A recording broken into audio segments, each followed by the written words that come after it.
Hello everyone, আসসালামু আলাইকুম and welcome to my another blog. Video শুরুতেই আলহামদুলিল্লাহ মাশাল্লাহ বলে নিয়েছি, কারণ আমি খুবই ব্লেসড যে আমি এরকম একটা মা পেয়েছি। সব মারাই হয়তো কম বেশ সন্তানের জন্য অনেক কিছু করে থাকে, বাট আর কি প্রত্যেকটা ছোট ছোট জিনিসের আমার এত যত্ন করে আমার আম্মু, যেটা আসলে বলে বোঝানো সম্ভব না।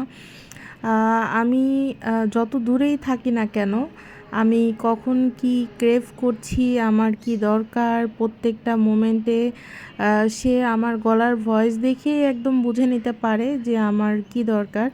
আসলে মা যেভাবে করে একটা সন্তানের যত্ন করে, সেটা আসলে অন্য কারো থেকে কখনো আশা করে লাভ নেই। সেটা মায়ের মতো করে কেউ করতে পারবে না। আলহামদুলিল্লাহ আমি ব্লেসড যে আমার ফ্যামিলি খুব কেয়ারিং, প্লাস হচ্ছে আমি ব্লেসড যে আমার হাজব্যান্ডও অনেক অনেক বেশি খেয়াল রাখে, যেহেতু বেশ অসুস্থতার মধ্যে দিয়ে যাচ্ছি। তো অনেক দিন ধরেই হচ্ছে খুদের ভাত আর ভর্তার ক্রেভিং হচ্ছিল, তো আম্মু জানা মাত্রই বাসায় আসছি পরেই সাথে সাথে রেডি করে দিল।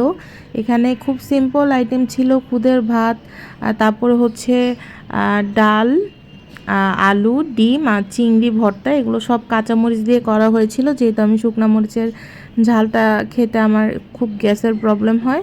তা আম্মু আমার মতো করেই আমাকে করে দিয়েছিল।